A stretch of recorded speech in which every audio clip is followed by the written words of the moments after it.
Okay, here we are. PDAMX for another episode. PDAMX. We don't normally do an intro, but I guess we can do one because we have a guest. We didn't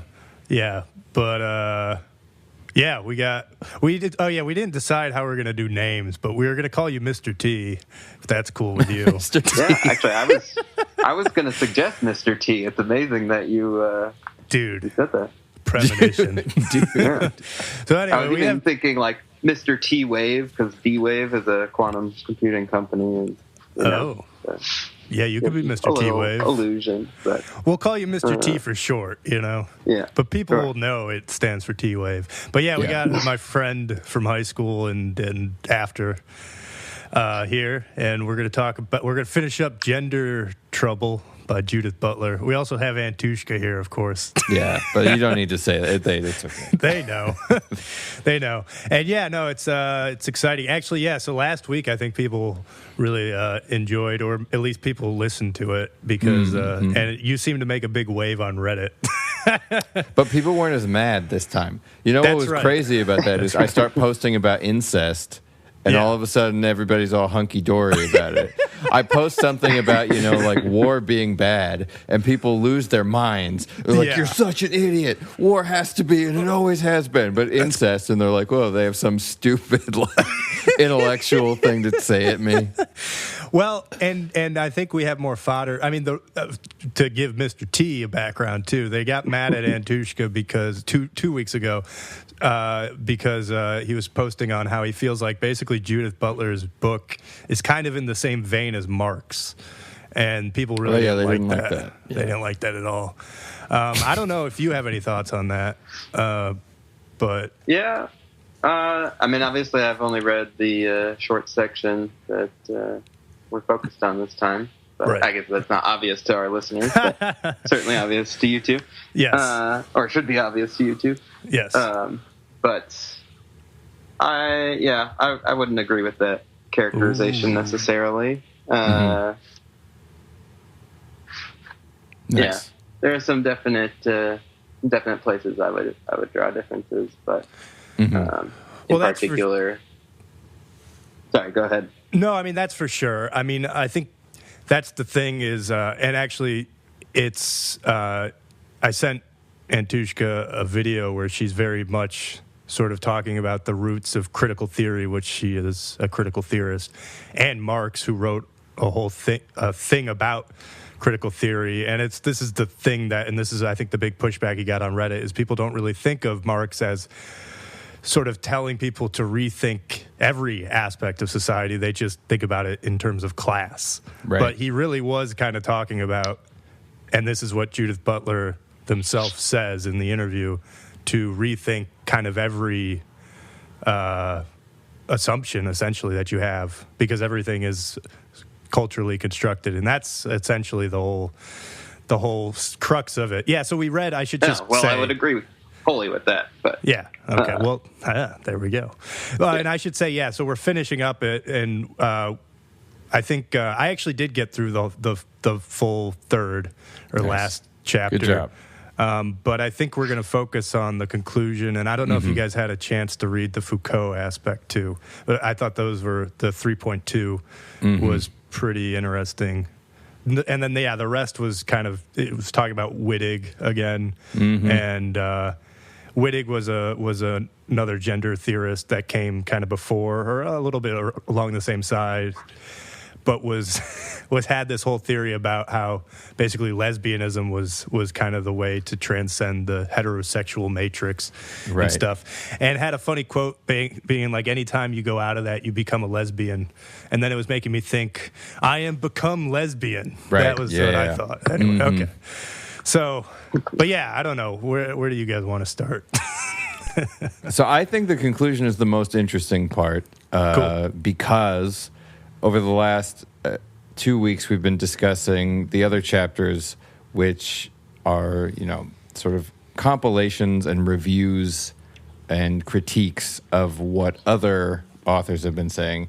And so I think that the conclusion is nice because it's actually sort of primarily from Judith Butler's perspective. Yes. Rather than Judith Butler's sort of critique and analysis of other people's perspective. Yeah. Right.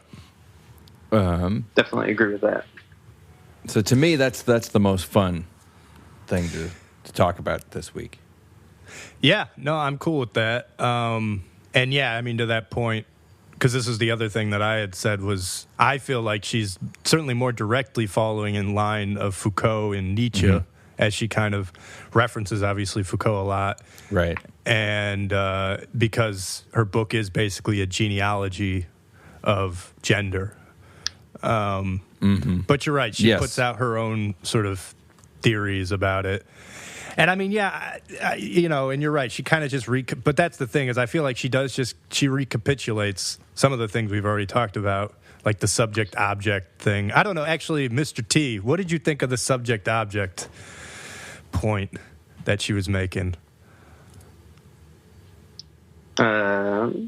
So I think you may have to remind me of which portions of subject and object you're referring to. It was basically saying that we women, the sort of like famous line from the book, "We women must become subjects and not objects." Is that it was almost like trying to my interpretation was it was kind of trying to shuck off that whole perspective. Right. Yes, that it's the critique of that phrase, I should say, not that it was the famous. The subject-object dichotomy, which here belongs to the tradition of Western epistemology, conditions the very problematic of identity that it seeks to solve. And I think that this is that's kind of the central theme and technique of the book, or at least that Judith Butler is trying to outline, is the various types of dichotomies, masculine, feminine, male, female, heterosexual, homosexual, are dichotomies which are brought about through Western epistemologies, paternal laws, and that dichotomy that they bring about is the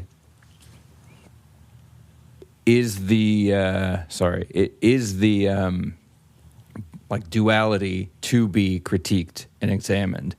And I think that ultimately my understanding is that Judith Butler is seeking to, at the lowest level, critique, call into question the existence or utility of that dichotomy itself, and maybe at the most extreme, destroy it altogether and dismantle subjectivity. So I, we, any kind of anything that a pronoun gets at is the thing to dismantle, because Judith Butler writes way earlier in the book on Nietzsche and the idea of there not being any doers. The only thing real is an action or a result, an effect. But the notion that there is a doer of that effect is the cultural fiction. I don't know if that's what they were.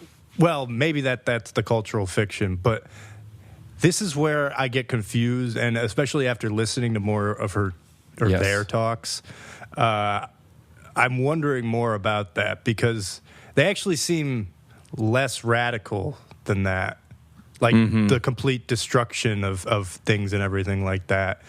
Because, I mean, they even basically say in some of the talks of how they're really just trying to break out of, I guess, the being categorized against their will, but they don't care if people, want to identify with certain genders, or even that in the heteronormative sort of sense, which is why they're not a TERF, which I didn't realize what that was. But yeah, what is the trans excluding radical feminists, which there's a whole like war going on in a sense in the gender, I guess, field, because of this idea that you have just some people who just like Butler don't really mind if you want to stay within that duality. It's just about allowing other genders to also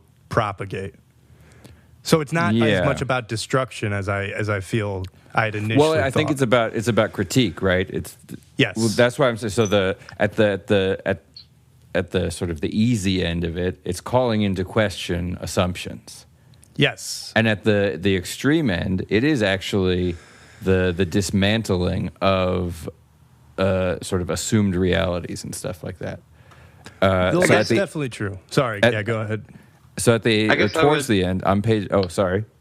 No, please, go ahead. On page 188, I feel like Butler kind of lays it out pretty well, where it says, the critical task is, rather, to locate the strategies of subversion, repetition, enabled by those constructions, to affirm the local possibilities of intervention through participating in precisely those practices of repetition that constitute identity and, therefore, present the imminent possibility of contesting them. And then a little farther down, the effort, however, can only be accomplished through the introduction of a set of questions that extend the very notion of the political. How to disrupt the foundations that cover over alternative cultural configurations of gender, and how to destabilize and render their phantasmic dimension the premises of identity politics.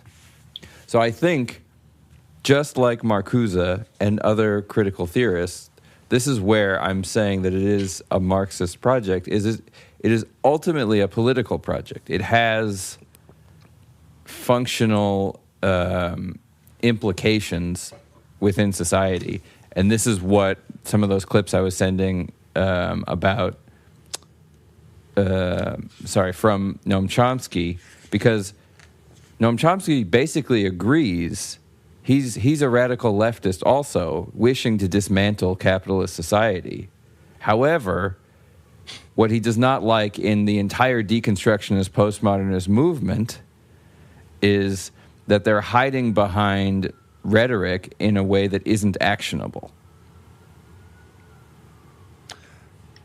Mr. T, did you have some thoughts? Sorry. Yeah, so I guess I would maybe call into question the notion that it is destructive. I definitely think it's destabilizing. I definitely think it's transformative. But I think that, in the Foucault section, I think that there's a lot more talk about destruction and the dismantling of what has come before. Right. And I think Butler distances themselves from that particular. Obviously, there was a lot involved that Butler took issue with, where Foucault and some that they seem to agree with, where Foucault is concerned.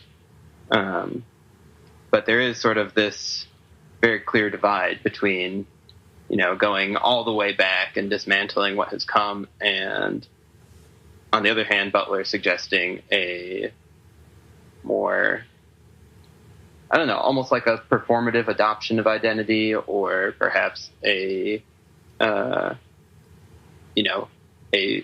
playful trial and error with identity that leads to self-actualization apart from that subject-object dichotomy, or false dichotomy, right. in their view, especially, and probably that's one point that I do quite agree with, as far as personal opinions, is certainly that a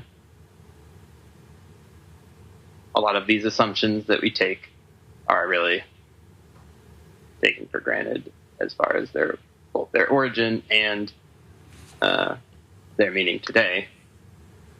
But at the same time, I do think that there's like a very clear divide between the, making this argument apparent to everyone else through the destabilizing effect of performance, and even like partial adoption or temporary adoption, versus the actual destruction of the hierarchies. And maybe it's a view that those. I guess I didn't quite, and it's possible that I missed this, but I didn't quite understand whether the argument was that it was impossible to fully destroy what has come before, or whether it's not worth it. Whether it's. I think that flawed. Continue. I think that the term "destroy" was probably a sloppy term on my part. I think that Butler uses deconstruct a lot. There's the whole deconstructionist movement, but I think that the implication of deconstruct has there's a nuance or a difference between destroy, and this is where it isn't about destroying history, but we talked about this last time about how it is impossible from Butler's perspective to access or know the truth of history because history itself is a discursive project, and so it is bound by language and bound by sort of the laws of society as, the restrictive laws that govern discourse within society. And so there's no way of knowing sort of the reality of history other than the discursive history. And so the deconstruction project is how do we tease out different aspects of that, unbuild it or something like that to understand it rather than, blow it up, destroy it or something. It's not dropping a bomb, it's dismantling and trying to view the constituent parts or something like that. Well, and trying to allow for the propagation of multiple genders, because exactly what Mr. T was saying, that the central thing is that gender is performative, and the other central thing is, like you were saying, Antushka, that everything is discursive, so you can't really know what there is no, quote, real gender or real sex because it's within this discursive narrative, right. It's within language.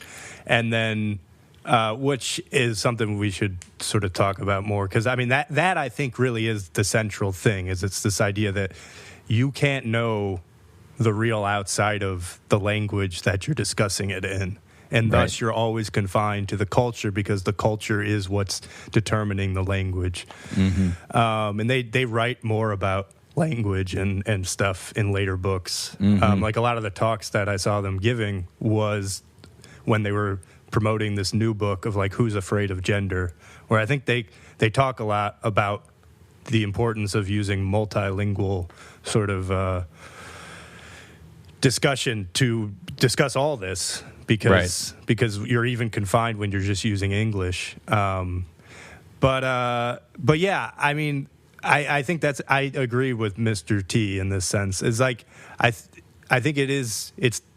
And I guess I see what you're saying, Antushka, that you're not saying it's destroyed. But I think the central idea more is yes, there's a destructive aspect to, in a sense, that it's trying to remove the supremacy of, I guess you could say, the heteronormative, reproductive-centered understanding of gender and sex.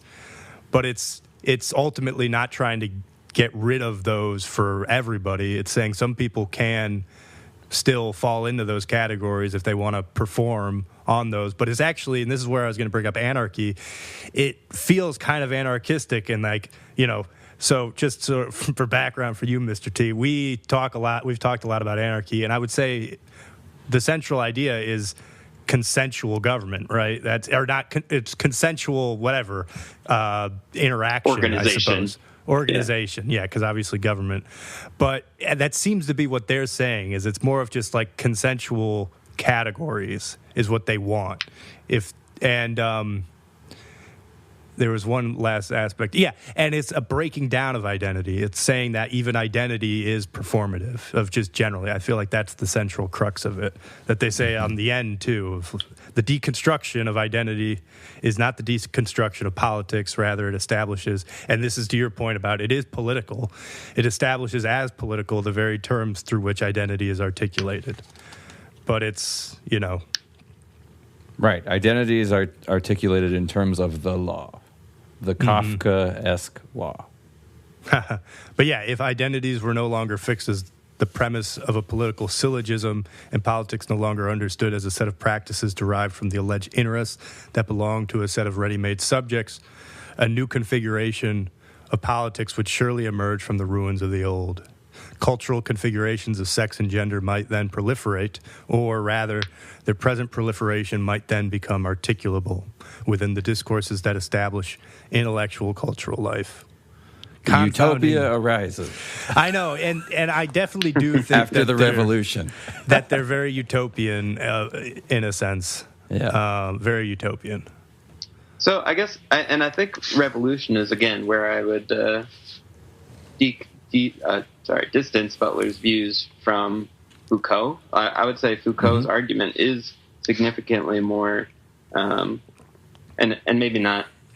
Anarchist is probably not the right word, but certainly revolutionary in the sense of like an actual destruction of the, of these identifiers rather than a playful readoption of them continuously. So, where I guess, first of all, I've always understood deconstructionism sort of as a play on words in response to structuralists, as like, the structuralists were trying to put boxes and build walls and all this other stuff around, essentially heavily define everything all the way down. Right.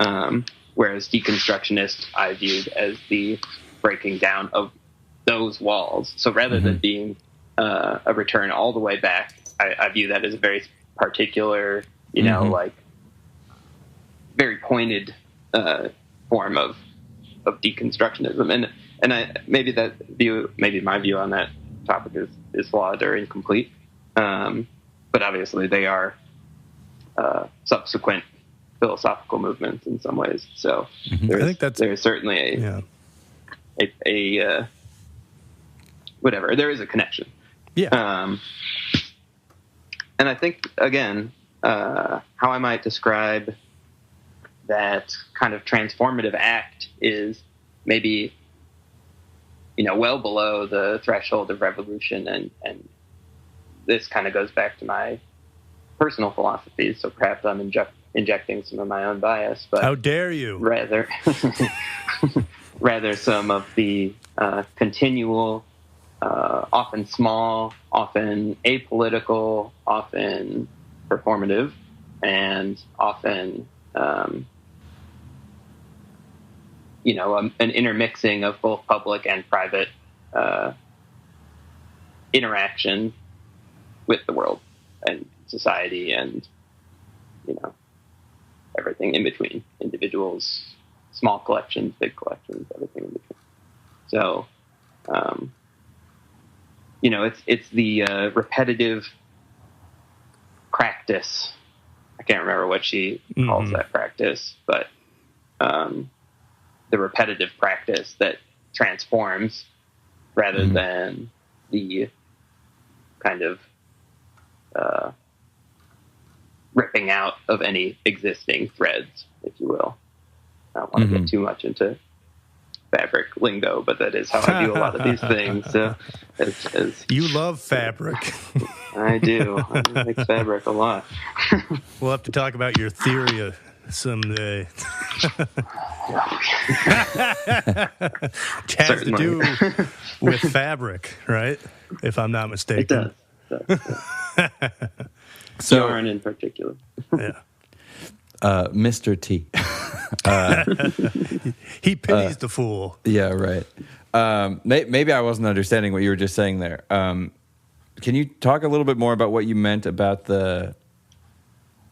you mentioned something about something not being political, and you're talking about sort of private and public types of behavior, and the repetitive action or behavior, that sort of topic area. What did you mean in terms of the not political? Just that performative act is not, like drag, is not tied to the politics of those involved, or historically was not tied to the politics of those involved. It isn't supposed to be a purely political act. It certainly has political elements, but it is more of an expressive act that, is perhaps enabled or supported by certain politic, but is definitely, I would argue it's perhaps an anti-political act. It is and in that sense, it is subversive, but it is not. Its intention is not to inform policy. Its intention is not to really change minds or anything along those lines. Right. It's very much a parodical. Yeah, I would agree. Yeah. I think that's how she described it too. I think I agree. Okay. I agree with you in terms of that's how I view it. My guess, and I not having asked Judith Butler this question, but having talked to other critical feminists and things like that, what would you think of the idea that probably within the sort of Butlerian perspective, there really is no such thing as a non-political act, because all acts are understood through discourse, and all discourse is subject to the law, like the pre-discursive cultural law. Yeah, and in that sense, I guess I certainly, we're going to come full circle here, but I would say that is the kind of anarchistic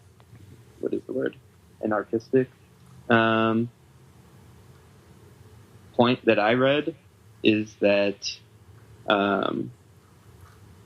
there are these acts that should be apolitical, are currently viewed through the lens of politics, right? And that they do have a destabilizing effect on that politic, while at the same time are individually significantly less, or not necessarily political in their individual kind of self-actualizing meaning. They don't necessarily hold that. They don't always have to hold that political meaning to those individuals practicing those acts. They are certainly political in the broader scope. And maybe this is going to get back to some of my reading on Foucault, but the sort of the power that those acts hold comes from the collection of individuals rather than necessarily from any individual, right? Oneself, one's own. So I think that's where I would draw that distinction, is that Butler is certainly advocating for an application of power, where Foucault might argue for a full dismantling of power structures in general. Right. But those power structures do not necessarily. I think Butler actually, surprisingly to me, didn't talk too much about whether they agree or disagree with Foucault's kind of views on power.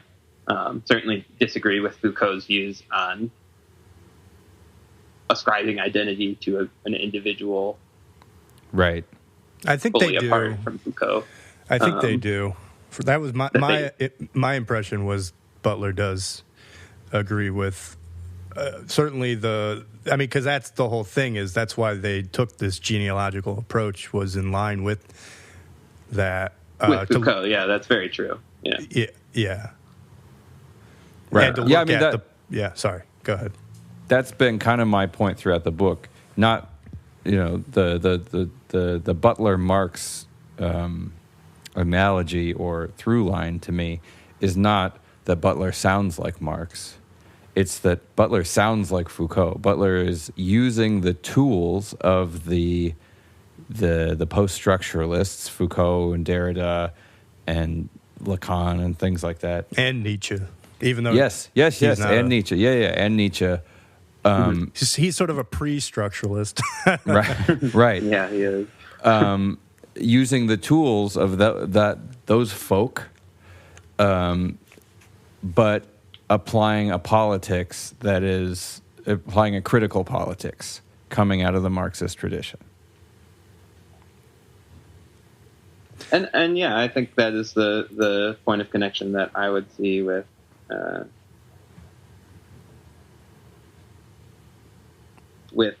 Marx, but I think, if we draw a thread from Marx to Foucault to Butler, Marx would probably be the most likely to dismantle the vast majority of structure. Foucault might be likely to dismantle what I would call very particular power structures. And Butler, I don't know that dismantling structures is necessarily how I view their argument, so much as adding additional layers that will,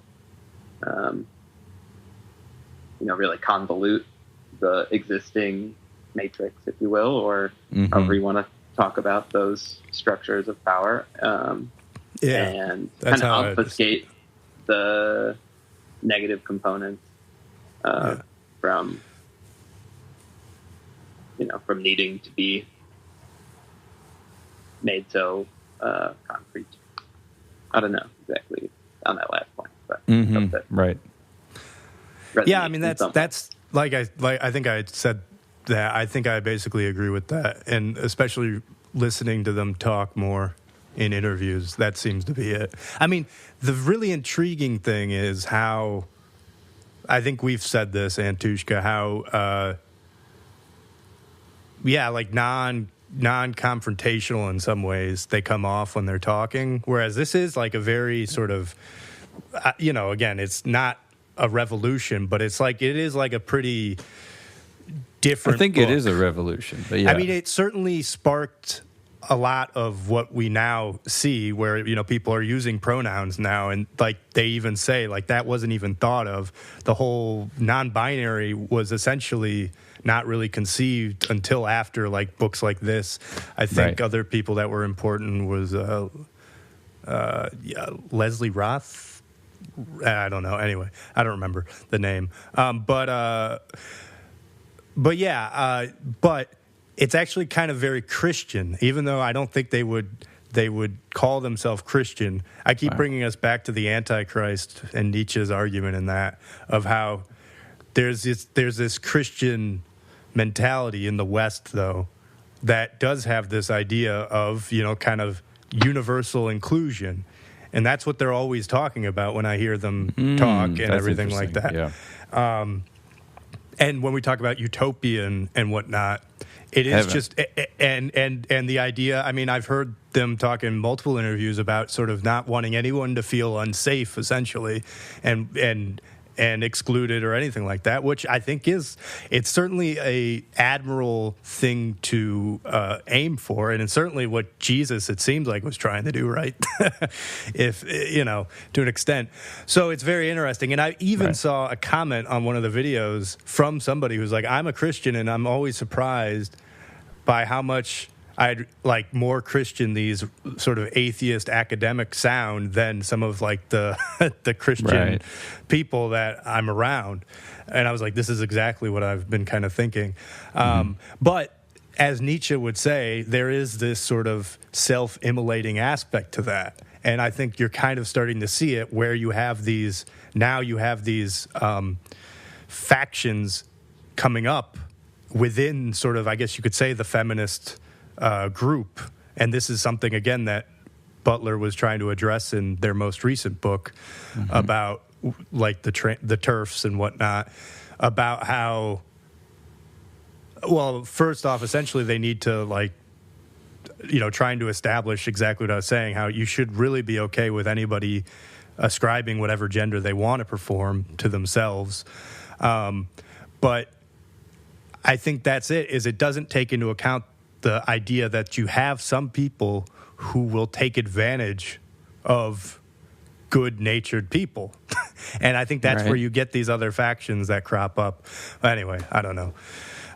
It's a naive perspective, I guess, in a sense, is what I'm saying. It doesn't take into account the sociopaths that do very much exist and don't care about other people. Anyway.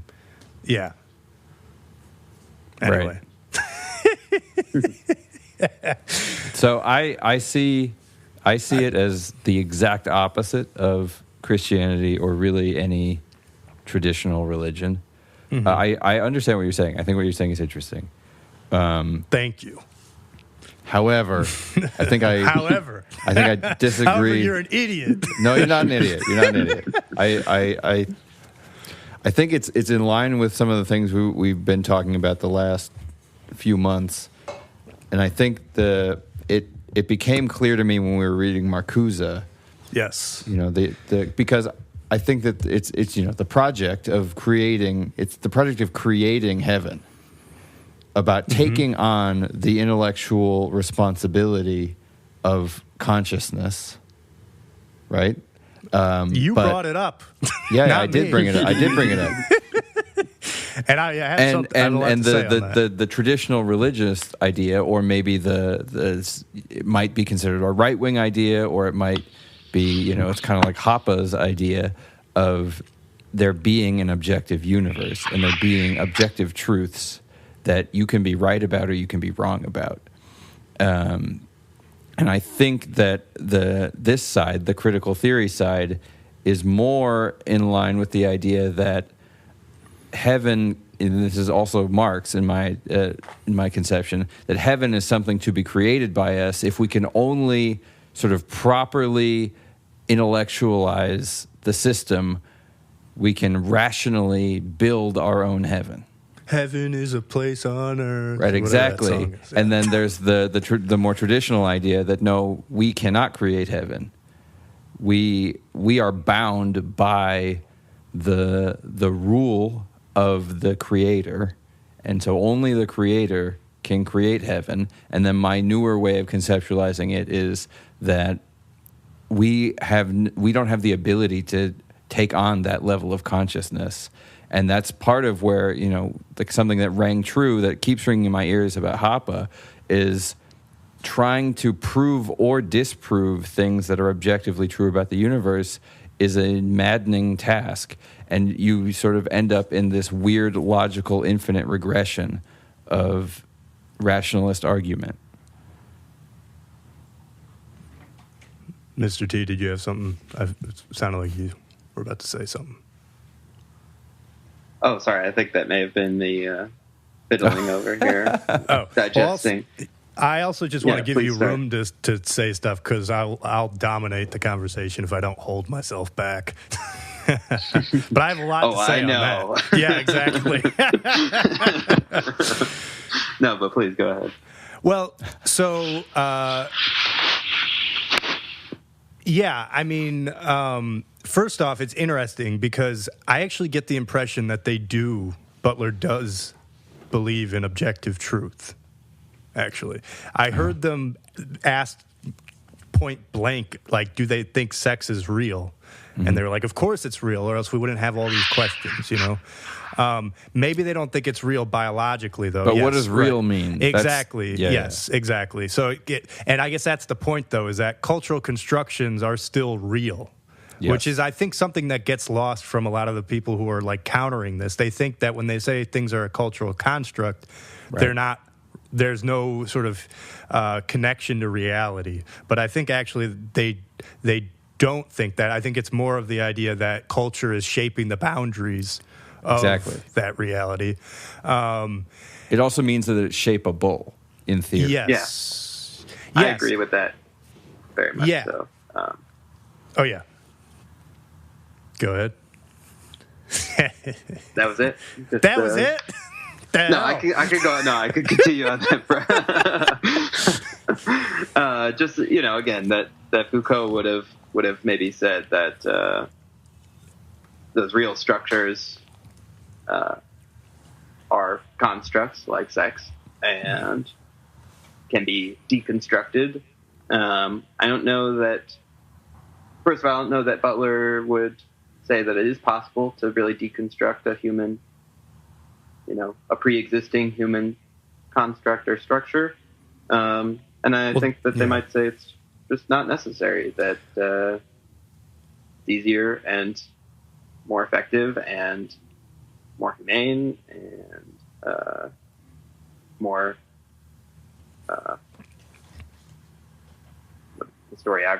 historiographical to just add on top and kind of reshape and, continue building. in more of an iterative process rather than a destructive process. Mm-hmm. Yeah, well, and they almost they like got so close to talking about it in the terms that I keep trying to talk about it in terms of consciousness, because I really do. Again, I mean, I really feel like this is all about consciousness, and as we said before, it's like a rock isn't having these questions about gender, and nor allegedly are animals like dogs and whatnot. Maybe they are. I guess we could just not know. But here it is. Yeah, there was a part that was very much talking about it. I'm trying to find it, though. I mean, I would say that, perhaps that's true, and perhaps we don't know exactly where these structures come from. We don't know whether they are a demonstration of the collective or the individual or somewhere in between. Like, do ants adopting their counterparts' techniques, does that indicate a social structure without individual structure? And I would argue yes. But at the same time, does it really matter whether something is individual or collectivist? In terms of, like, the consciousness is the interpretation of that divide. And so at that point, it becomes a question perhaps more of morality than of possibility, where it is more moral to amplify both the collective and the individual rather than one over the other. Well, yeah, it's just when the individual and collective interests diverge is when it becomes an issue, which is, I think, that's the central issue here, is you have collectives of people who are pushing back against, I guess, the individual's conceptions of their own gender. And this is, again, why I feel like it is ultimately kind of anarchistic in the sense of consensual categorization is being called for. And this is kind of where... God. Dang it. I like how you keep turning it sideways. Here we go. Well, because I write my... what I'm imagining notes. Is like a fold-out's going to come down. My notes are written in the margins horizontally. Yeah. Okay, here it is on page 176. This is... I feel like they're really talking about consciousness. I want to kind of just read this whole page? Part. 175 on to 76. The sex-gender distinction and the category of sex itself appear to presuppose a generalization of, quote, the body that pre-exists the acquisition of its sex significance. This body often appears to be a passive medium that is signified by an inscription from a cultural source figured as, quote, external to that body. Any theory of the cultural constructed body, however, ought to question, quote, the body as a construct of suspect generality when it is figured as passive and prior to discourse, right? That's one of the main sort of theses here. There are Christian and Cartesian precedents to such views, which, prior to the emergence of vitalistic biologies in the 19th century, understand, quote, the body as so much inert matter, signifying nothing, or more specifically, signifying a profane void, the fallen state, deception, sin, the premonitional metaphorics of hell and the eternal feminine.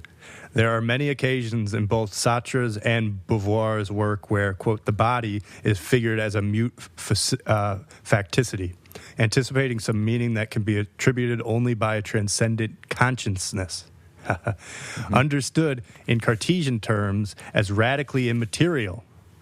But what establishes this dualism for us, and then this is where I really underlined, what separates off, quote, the body as indifference to signification, and signification itself as the act of a radically disembodied consciousness, or rather, the act that radically disembodies that consciousness. Mm-hmm. So what separates us off? I think it is consciousness that separates us off. That's the thing, is you're not thinking about a separation of your identity until you're conscious, which is why I think so much of this, and this is why I'm bringing it up, because so much of this talk comes about when we're young and figuring out our identity. And it's like, because gender is performative in this sense, then it makes sense that it would change over time, because our consciousness isn't like a stable thing, that it changes over time. So our identity in that sense changes over time. But yeah, I just thought that was interesting, because in this case, when they're talking about the body, and then you've got this Cartesian evocation of the whole separation between the mind and body, they're not Butler is kind of refuting that separation, but I think they're still actually falling into that, actually, by talking about identity and everything like that. Like you can't really get away from the Cartesian conception in some sense, right? Because, but in my understanding, Butler would say that any invocation of something as being outside of discourse is within discourse anyway, and so that entire line of thinking is still subject to the boundaries of the law.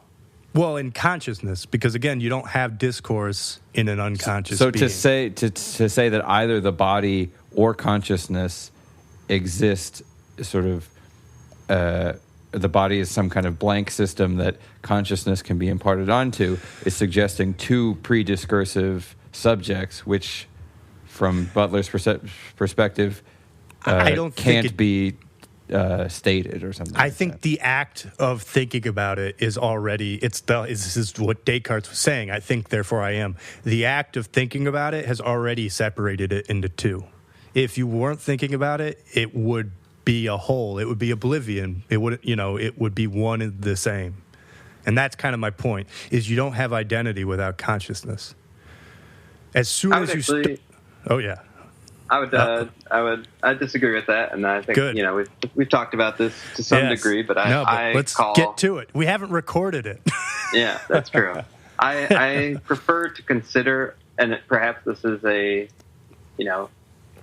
one might call it imagine, but I think that it is an effective tool for analyzing the acts of collectives. I argue that collectives, really of any size, of continued, consistent, continued, and collective interaction do create consciousness or consciousness-like behaviors.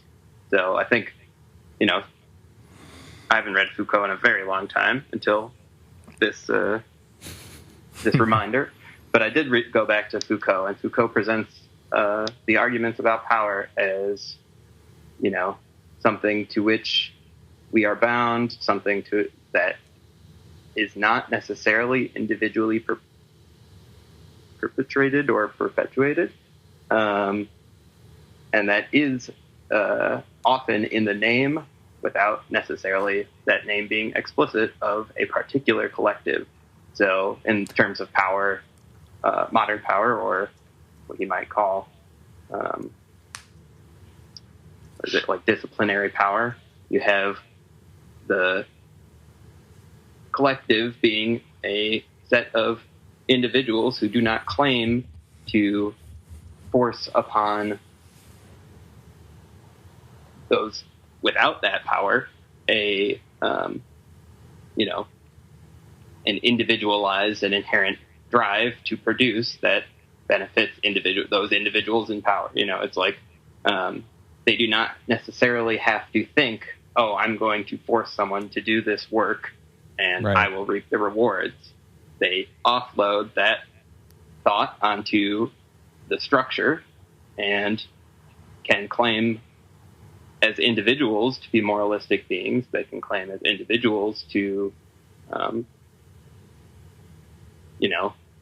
behave in ways with which we all might agree, charity and whatever else, but at the same time are living within a structure that does that work for them. But it still requires an observer to differentiate those categories. I guess I don't think that's exactly getting at what I'm saying, and maybe that's just because I didn't articulate it correctly, but I don't think that's really what I was saying, because I agree with that. Well, I was just trying to say that, like, a collective is not necessarily without consciousness, and we have our human society is made up of I completely agree with that. Yes, many collectives, and the individuals that make up those larger collectives do not necessarily have to share the views that are being, what I would say, the views held by the collective. You know, the view, and in that sense, that is the discourse of the collective.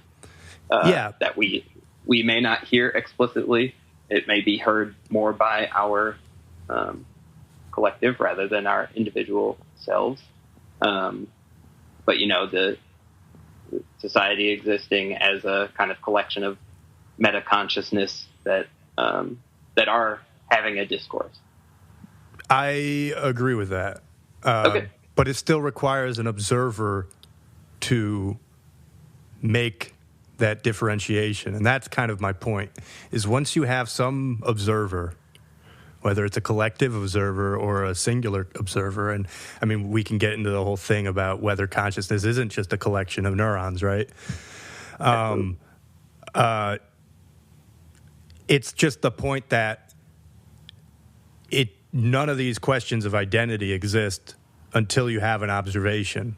It's like the act of being conscious is one of categorization. So it's very difficult to get away from.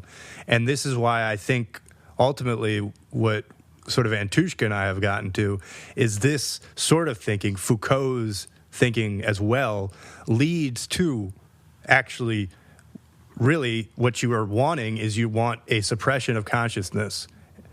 Because that's the only way you can get away from categories and identification. It's oblivion. And this is something Foucault writes about a lot in at least that I inferred, and I think Antushka inferred as well, in like Madness and Civilization. He kept talking about like how the insane had this sort of way of looking at things as a whole. And then, slowly you had these sort of people that came and started categorizing them and everything. And the same thing he talks about in The History of Sexuality.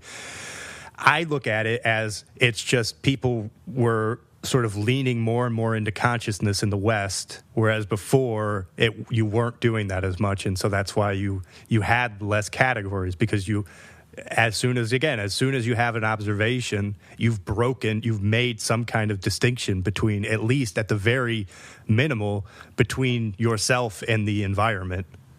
That's maybe the most basic distinction, and then you can just go from there. But consciousness, by definition, it seems to follow that you're going to have categorization and discretization of the moment, you know? I did it. I brought consciousness in. Hey, I did it first. You did it. That's right. Antushka did it. Yeah. I don't know if any of that makes sense, and I don't know if you guys want to debate it. Yeah. I'm kind of tired. I'm on the fence about. No, I'm not tired. I'm kind of on the fence about whether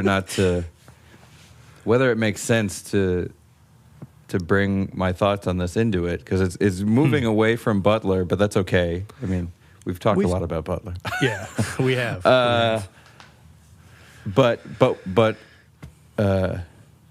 I forgot. I almost called you Mr. T. My Mr. X. God. Yeah, How yeah. dare you? Yeah. Mr. T is my father. Right.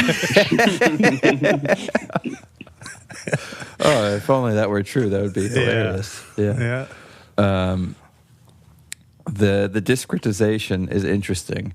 I feel like every time I start thinking that I have an opinion on any of this, it always wraps back around, and the opposite becomes true in my mind.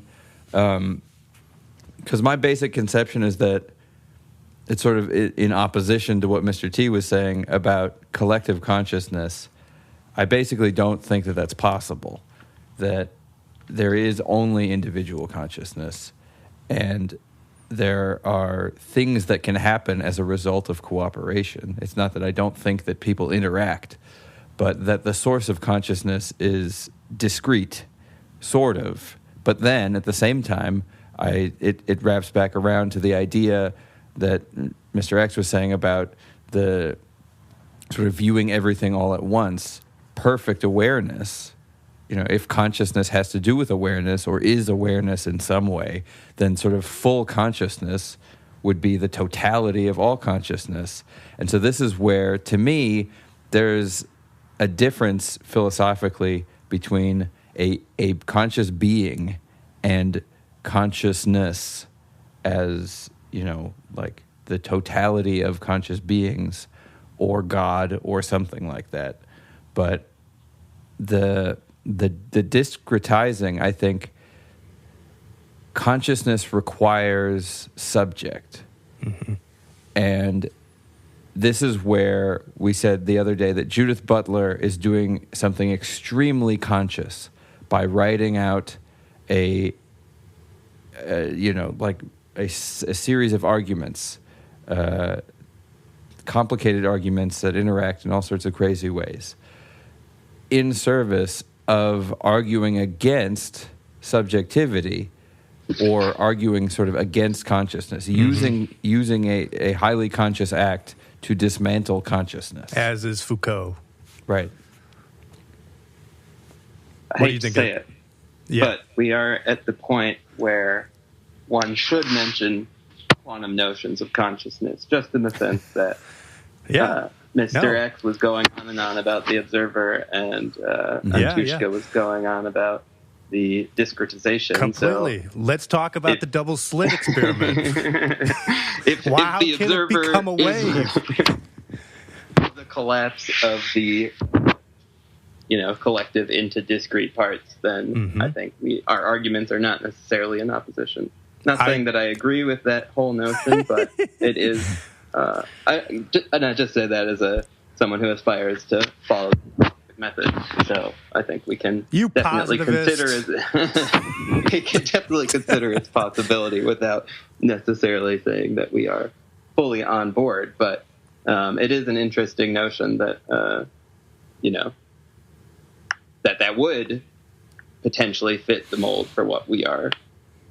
All of the parts that we're describing, that there can be a collective, that it is very likely not observable to us, and that an attempt to observe it is the way that it enters the, individual frame, if you will.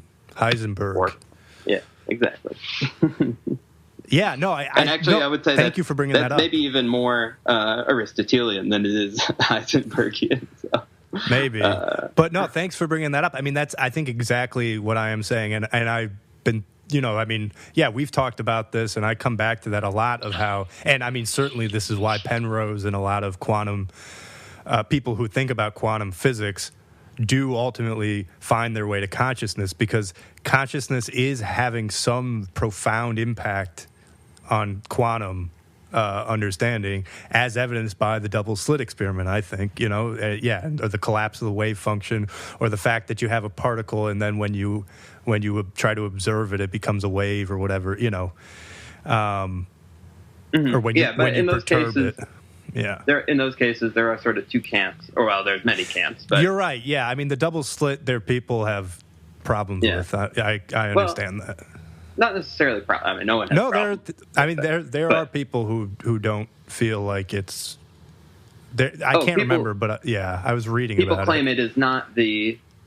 People claim a different or a question over the observer effect, whether it requires a conscious observer, whether it is, perhaps the universe is made aware of something to which it is not able to, like it is human action, but human action is it's also a physical action, or includes a physical action, and that it's the universe which is unaware of the state prior to measurement, rather than just humanity or just the observer.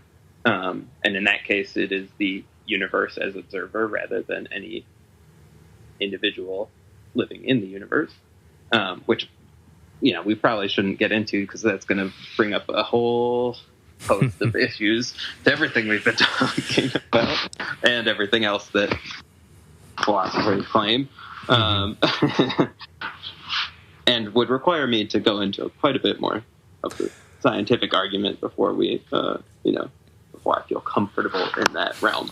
But honestly, though, when we have you back, I feel like that might be something interesting. Like if we read something on that might be actually perfect.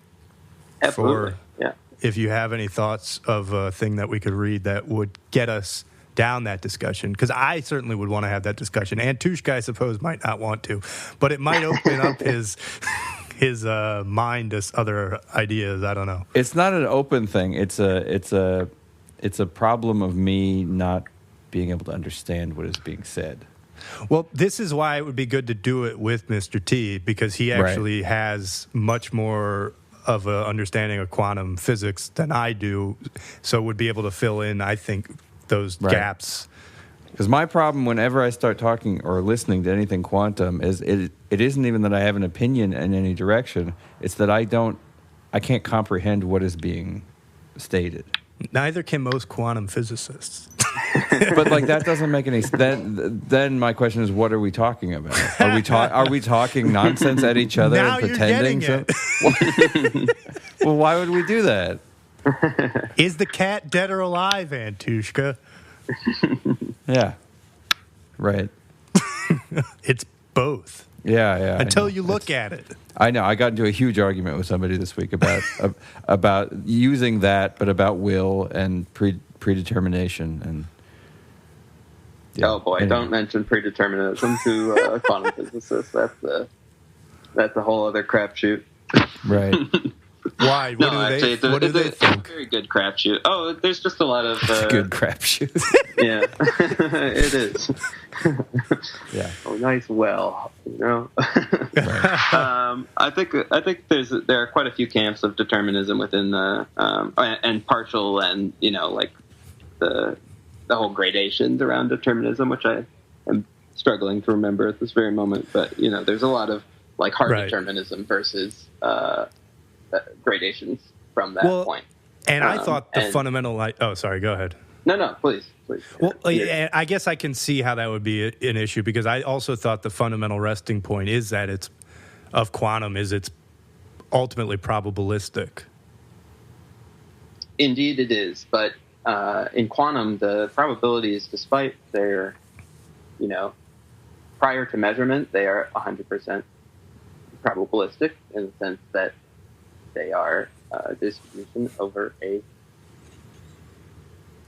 it's a distribution. Over a range. Likelihood is over a range. But there are camps that find the deterministic collapse of that, that probability into a discretized element within that probability as solving quite a few of the hard problems. And it's true that actually to say the universe has pre-knowledge of that collapse, and it is perhaps not humanity, but some... Say God. You want to.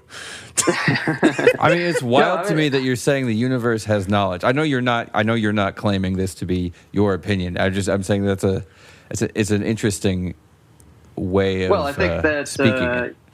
Yeah, I mean, I guess the determinant, I don't know, you could say determinism is an opinion about God having pre-knowledge, but I think that in some ways it's more acceptable to atheists and non-atheists to say the universe, because then the non-atheists can say, oh, well, God is controlling the universe, and the atheists can say, oh, well, science is controlling the universe. But regardless of your opinion on that divide, I would say that it is very much a physical, there is a very physical notion of determinism that is derived from the more philosophical notions, but is perhaps more fundamental to the physical interactions of that make up the universe, and that one could even say that the wave function collapse is happening within any particular system, and one could say that it's happening in the universe, and those are probably both equally valid interpretations. Although again, that's not those are not equally popular interpretations, despite their potential to be equally valid mathematically. But I would also say that, just going back to the initial question about, how can we have these conversations about quantum mechanics or philosophy around quantum mechanics, it does get very difficult because the mathematics involved are the source of truth. And perhaps it's the failure of the American educational system, but perhaps it's simply that they're very hard problems that more people are not able to understand. He's calling us dumb, Antushka. I mean, I think I'm not able to understand. I think that's true. I think that's my problem, is I can't evaluate. I don't even feel as if I can have an opinion because I don't understand it. Yeah. Yeah. And I think that actually is very common. And in some ways that is a better approach than claiming to understand it. And, and the naive approach is a valid approach. There is I wouldn't say that you're going to be theorizing about quantum determinism in a mathematical way, but to be naive in that sense it would certainly allow you to work with a quantum computer and do research and come up with experiments that other people won't think of, or applications that other people won't think of. Perhaps you will have to understand those problems in a very different frame, or through a very different lens, but it does not preclude that possibility to, that's sort of the problem with the whole quantum computer as an industry right now, is that most of the people working in the industry are like, oh, wow, I love the math and I love this field and I think it's really cool. And almost, 99% of the people working in the field are like, okay, so what? Then what? What are you going to do? What's the application? If they turn out to be valid, and if they turn out to, if all of that math and all of those kind of ifs come together, then what? And the answer most people will say is, I don't know, that's not my problem. I like to work on the fun problem. That's exactly the same thing in my field, whereas it's like a lot of physicists go into it, and I'm very much an outsider in the amount of math that I am capable with, but they can sort of think about these things much more deeply in a sense, but they don't know what to do with it. Exactly what you're saying is, then how do you apply this to biology or whatever? So I agree. I think we should do that next time we talk. That's my vote. But also, okay, it's also up to you though, so I don't want to bias you too much. No, I'm definitely on board. I think I'll have to find. I actually haven't found a source that I find particularly satisfactory in that for that discussion. So I'll have to do quite a bit of reading to find the chapter or the text that we should discuss. Cool.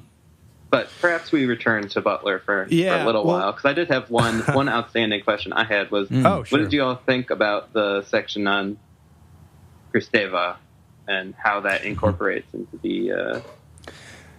the overall argument? Yeah, I thought it was ridiculous. But so the argument, if I'm not mistaken, because I read it a few days ago, so it's already faint, but it was just that it was trying to make gender essentially based off of femininity instead of masculinity, right? I don't know that I would stop Mr. T, there, were you saying that you thought Kristeva's arguments were ridiculous, or Butler's perspective on them? Certainly Kristeva's arguments are that's what I was referring to, Kristeva's arguments, not Butler's right. The critiques. Right. The poetic being the space of the feminine. Well, and that was the point, is it was at the root, and this is what I thought Butler's critique is that it was trying to say, you define it, because this was what Butler was quoting a bunch of other people before this, like Lacan and people who were basically saying gender is defined based off of the masculine form, and then you have the female is like the other. But then I got the impression now you have Kristeva who's saying actually the feminine form is the basis, and then everything is built off of that. And my understanding of Butler's critique was the same critique that they had for the whole book, which is this idea that first off, it's still a binary, and second off, it's still trying to get at a pre-discursive truth that just can't be known outside of the culture that we're in. Yeah, and I definitely, that critique, I guess, is the one that I find the most germane to our conversation. Right. That it's, that I felt like her critique, that Butler's critique was much stronger than simply, to bring it back to the surface, or that the discursive surface, if you will. What else do you think they were making? In part because of the arguments. I might even say that, I haven't heard or seen Butler discuss poetry, but or the poetic, I should say. And I didn't necessarily find nearly as much critique of that, the poetic tied to the maternal, directly at least. Definitely the critique around the tying of the female homosexuality to psychosis was obviously the strongest in my opinion, which I also think is really ridiculous, especially based on the argument presented. And again, maybe I'm misunderstanding Kristeva, but I also just would say that the poetic, as it was discussed, seemed maybe more incorporable into the kind of where we landed, the practice or the eventual. Sorry, I'm getting interrupted. One moment.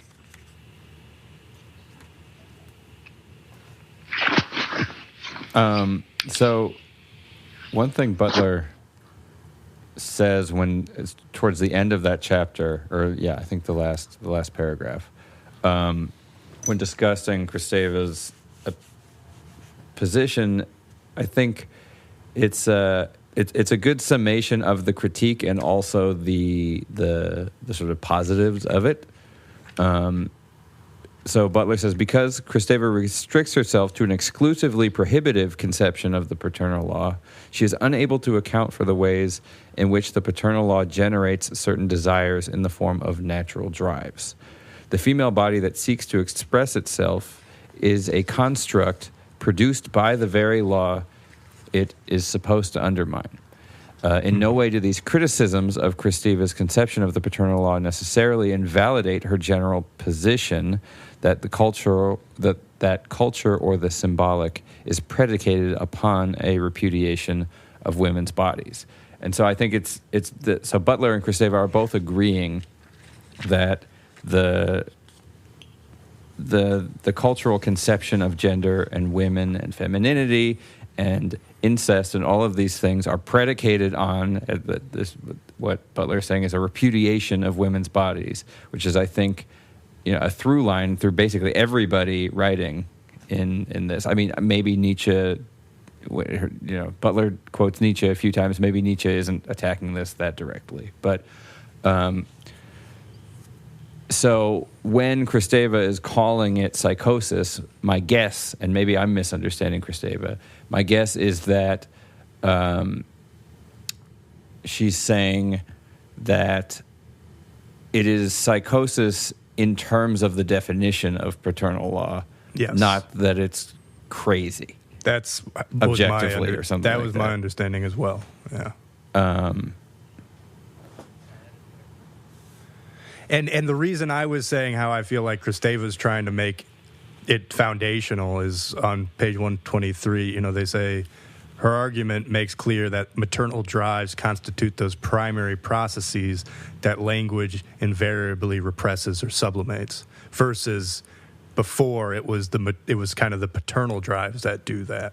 And then, in this case, it's the maternal drives that are the active process, like Antushka was saying in that last quote. It was the maternal instincts, the active thing, and then the paternal is the repressive, whereas in the other conceptions of gender, it was like the paternal was the active and the maternal was the passive. Right. So that's why, just to clarify what I was saying, how I feel like ultimately Kristeva was trying to shift the axis, though still in a binary axis, which is, I think, fundamentally one of the big critiques that Butler has of it. Yeah. Right. But Butler's still binary, too. Well, no, Butler's non-binary. Sorry. You mean Kristeva is still binary? I'm saying that Butler's arguments are still reduced to binary arguments. Yeah, well, you can't get away from Hegel no matter how hard you try. Right. I think the most confusing part of Kristeva's argument to me is the symbolic semiotic distinction, and I kind of have it with the poetic idea, because my understanding, the people I know who have gotten into semiotics are composers. And so the idea that sort of the artistic world as the semiotic is something that is interpreted or something like that versus the symbolic, which is something that is doing some kind of, trying to express something to be interpreted or something like that. I don't know. I don't quite have it, because to me, semiotics, like, symbology is within semiotics. Right.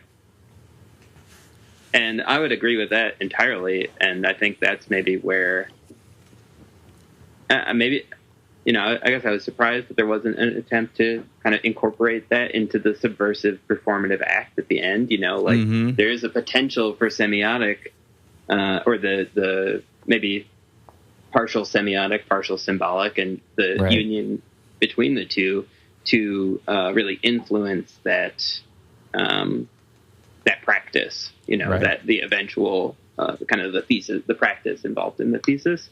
My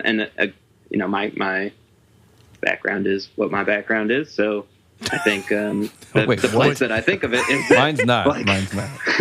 I don't think people know your background. Certain languages do a much better job at conveying the meaning behind mathematics or quantum mechanics or even formal writing than other languages. There's a study of how interpretable academic papers are in a given language, and I haven't read the study, so to be fair, I'm paraphrasing what I've heard from people in my sphere, but Chinese is ranked first, or Mandarin really is ranked first as the most easily interpreted in a journal context, but individual concepts within, again, mathematics might be most easily interpreted in the Hungarian language, which has perhaps more ties between the semiotic and the symbolic. Right. Or German, in Nietzsche for philosophy, he said that. Yeah, and for actually quantum mechanics, German. The language around quantum mechanics does a much better job at, even the jargon, right? Like the individual words selected. First of all, were selected by the people who are writing about, like Schrödinger selected the word for entanglement in German, and he did not select the word entanglement in English.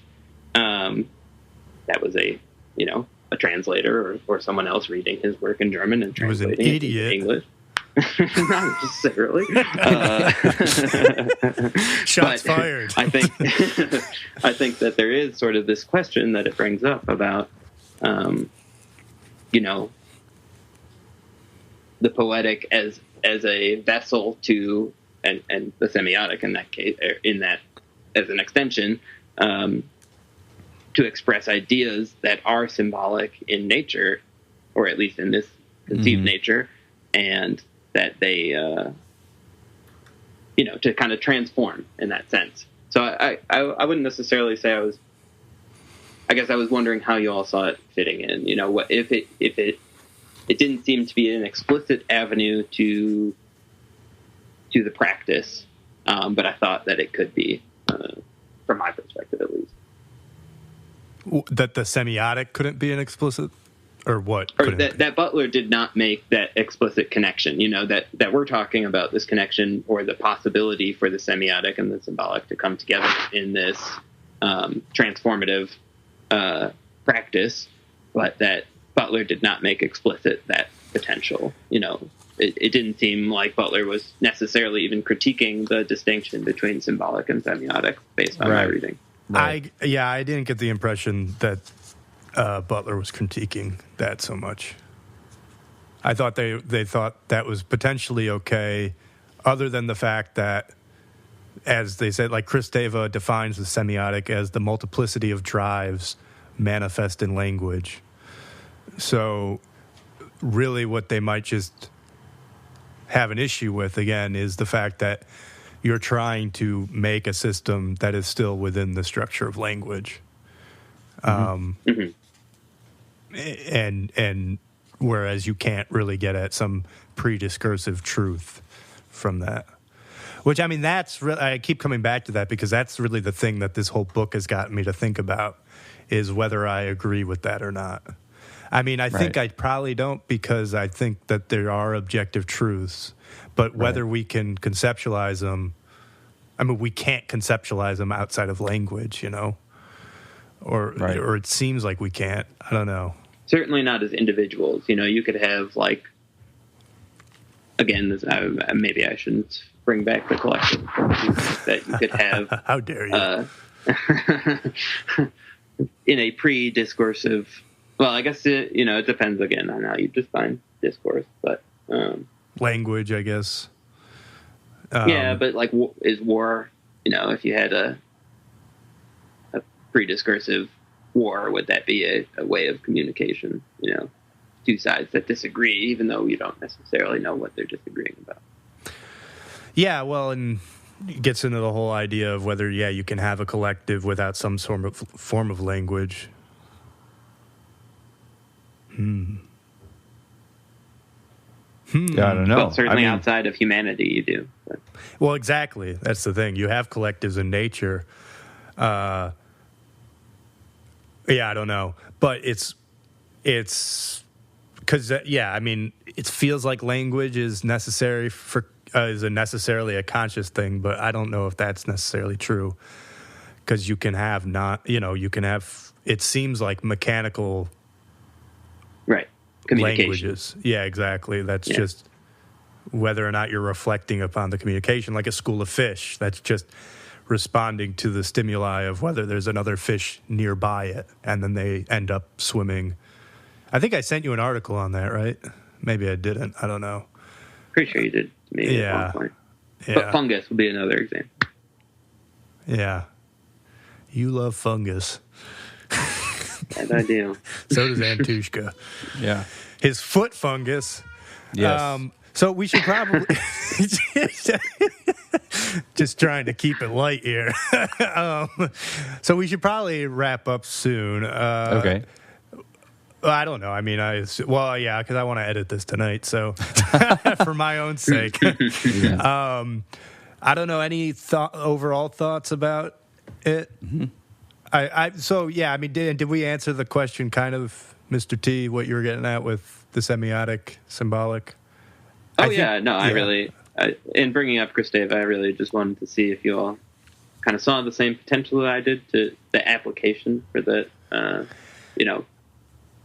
perhaps tearing down that distinction.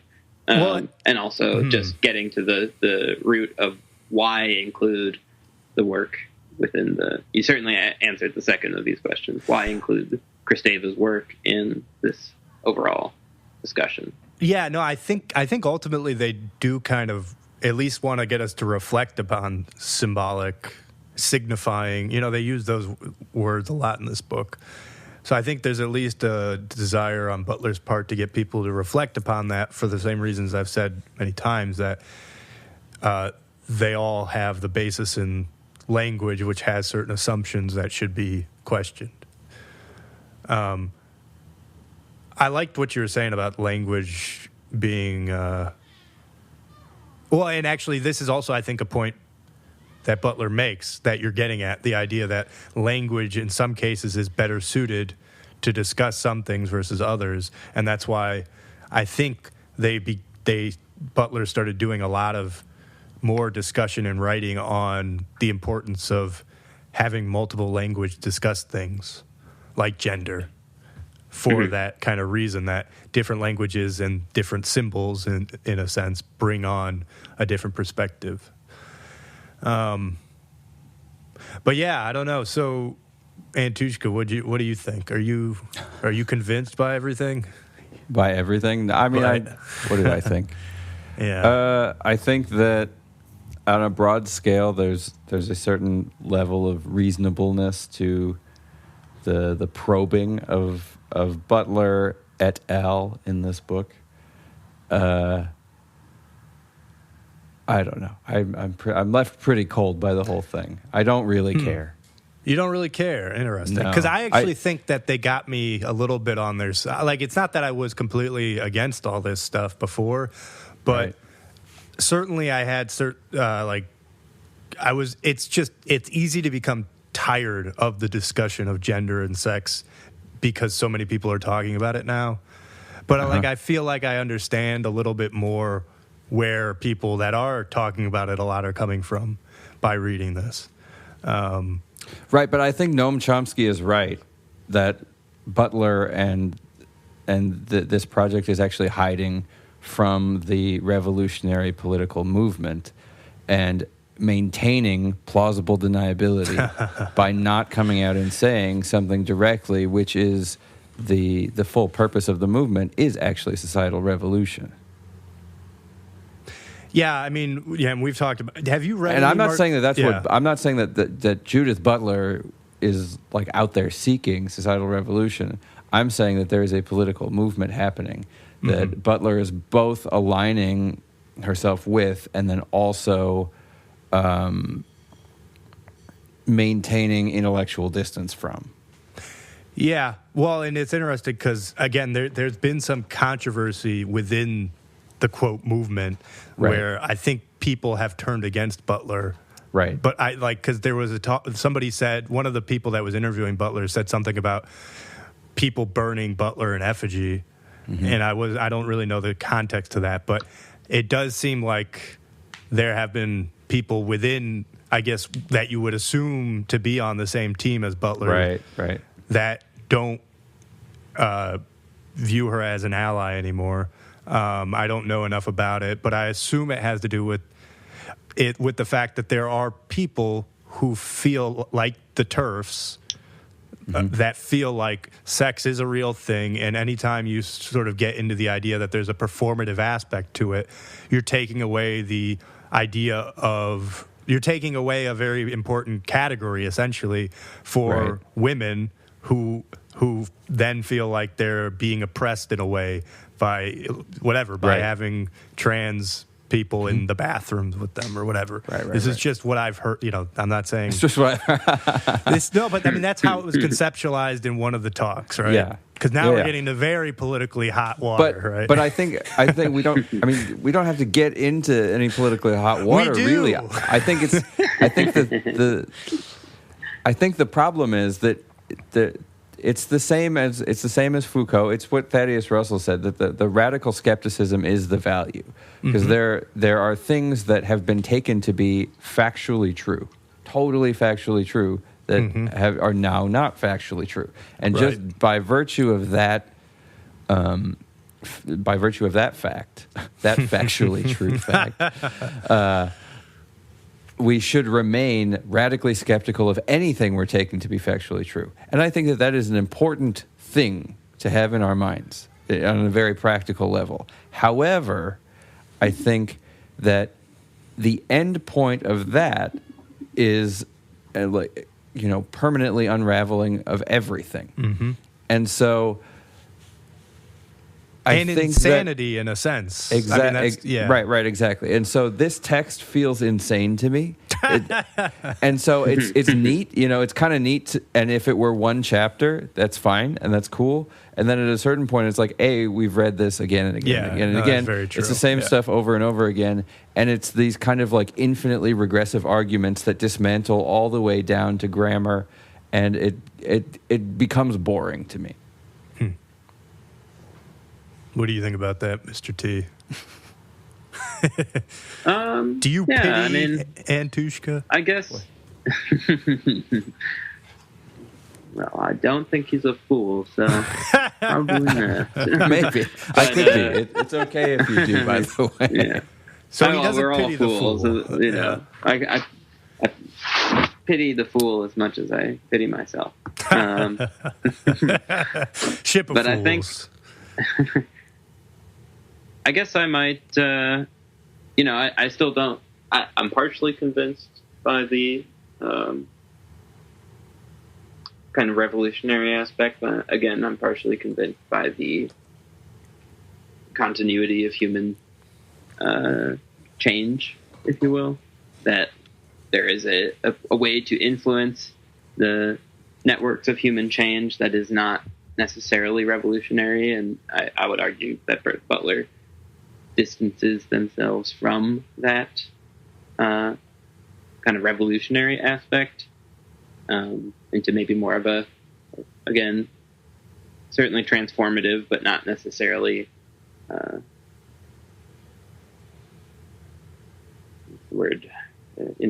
destructive or like I guess I would see Butler viewing today's divisions as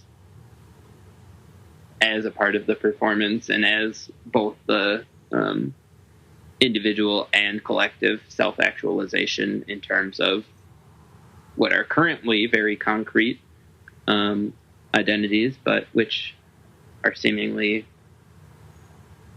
not static. And I think Butler would really, and again, I haven't read more and I haven't listened to all that much more, but it's my impression that Butler would be kind of appreciative of the continuous changing nature of I think so, yeah. the movement, and that is the power, rather than necessarily saying that there is a right. Anything beyond that's the goal, like that Actual change revolution is the goal. You hit it The on the head. continuous change Yes. is the goal. Yeah, you hit it on the head, because without having to have read that much, I think that's exactly it. Because another thing they often say in interviews, how feminism started with this idea of questioning. Because somebody was asking them, and they were kind of laughing at the question, how they get asked, what is a woman? And they're like, this is the whole point. The whole point is we don't know, but we're trying to question this idea, and that's how feminism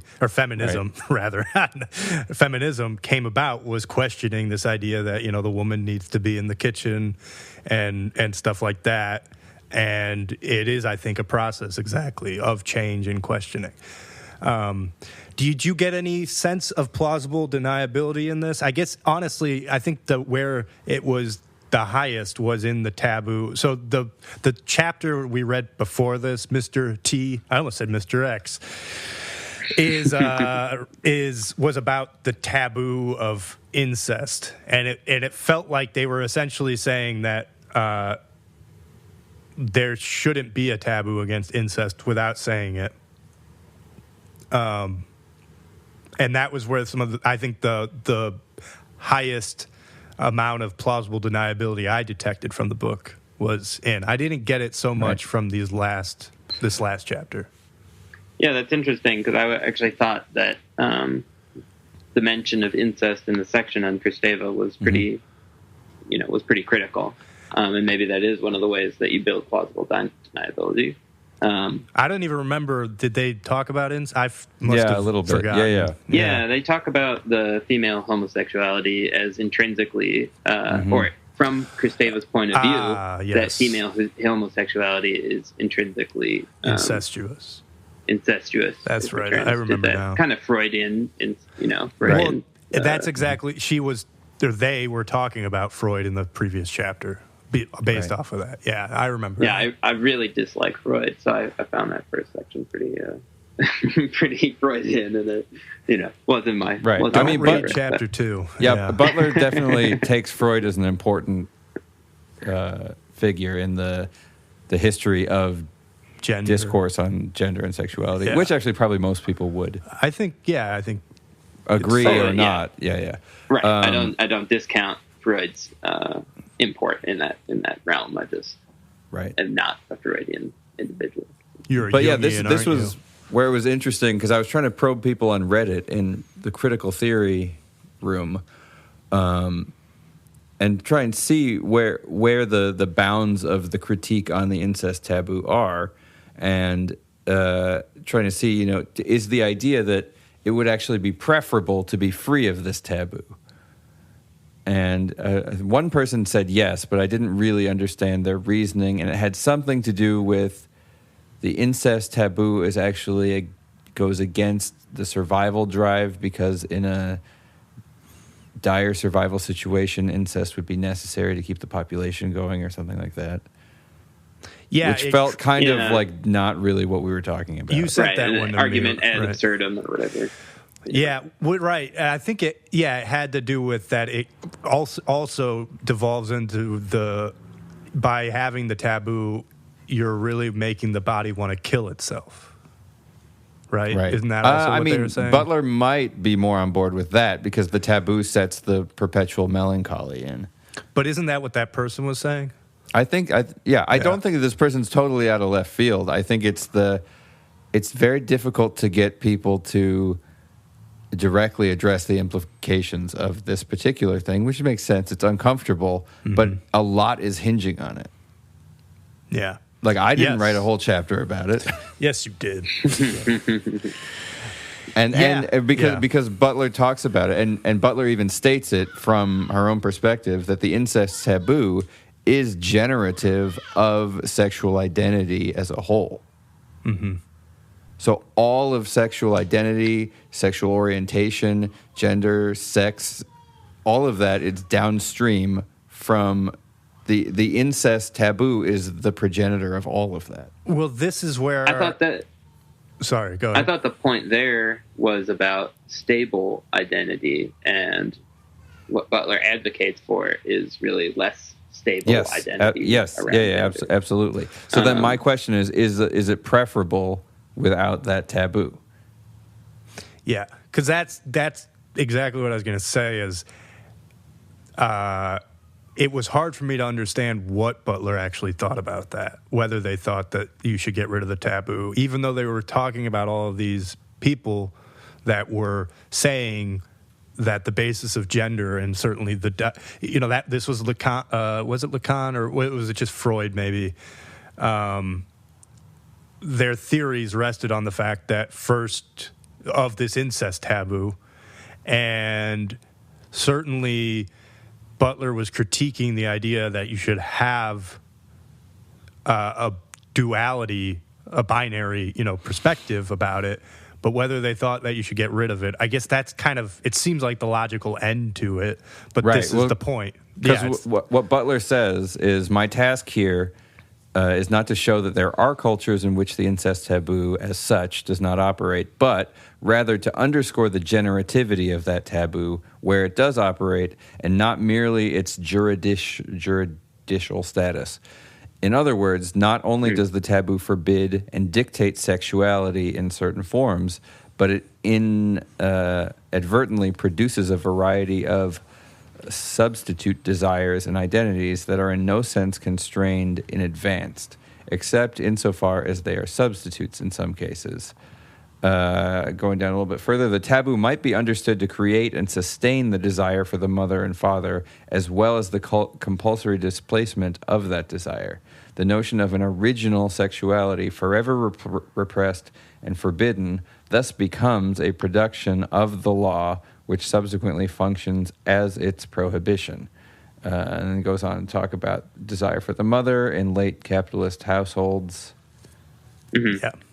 Yeah. Honestly, Butler must be super happy about the predictive nature of the text, because the incest taboo as fetishized has reached, as far as anyone I've talked to can tell, unheard of heights. It's dude, one of the you talking about all this step what? Sibling porn?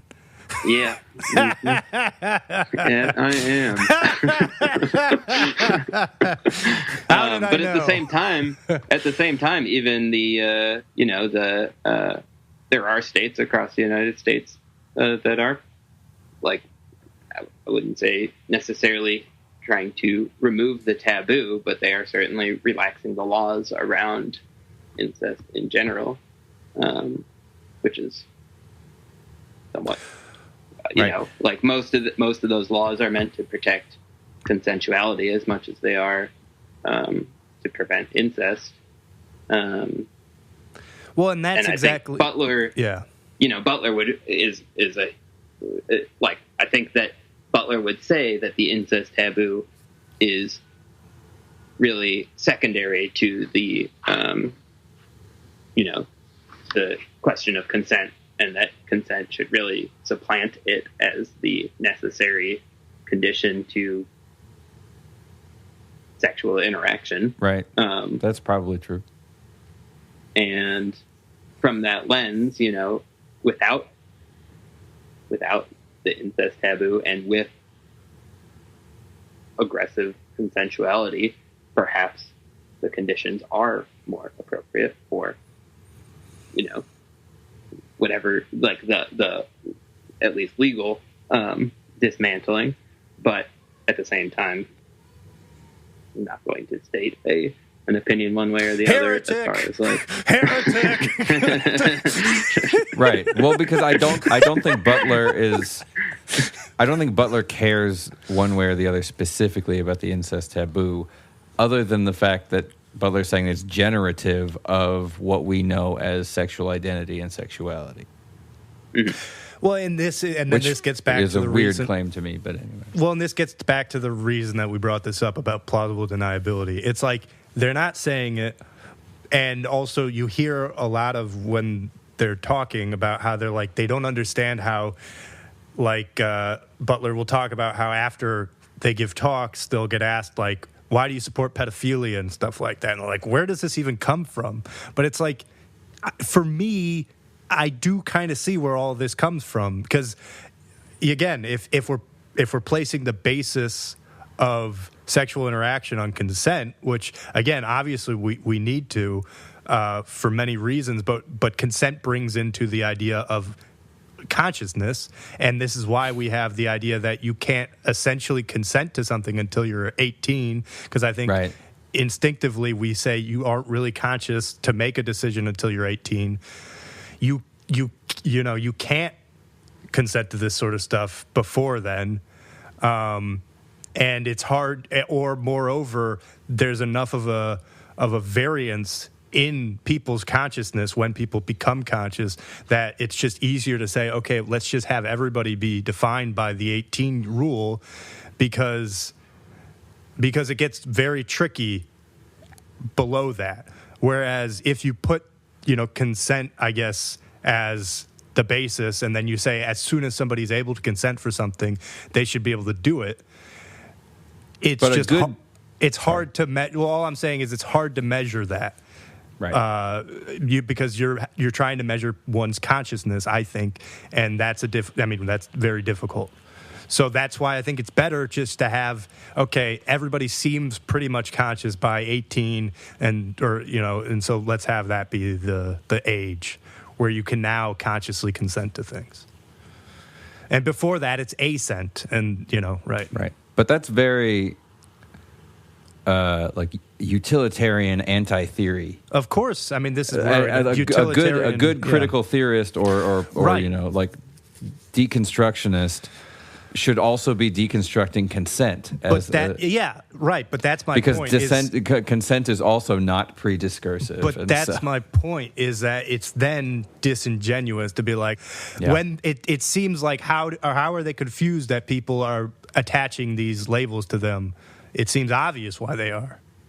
Right. Well, this is the problem of Butler not stating the world that she wants to live in.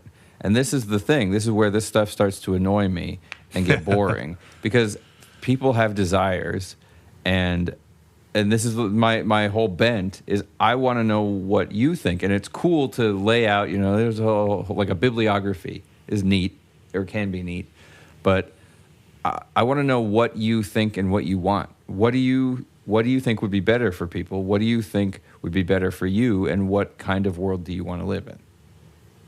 And I think that's where Butler just doesn't know. Yes. Right.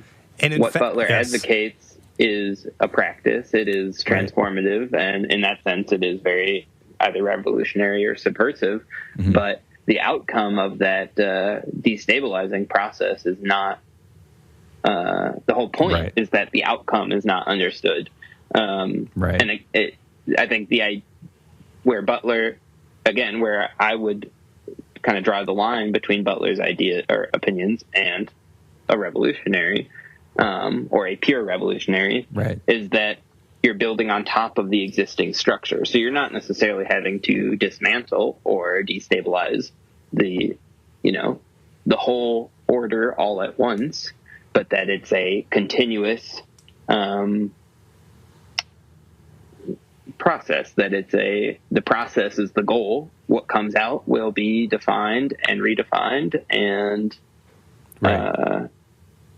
evolve alongside humanity as it does, whether we want it to or not.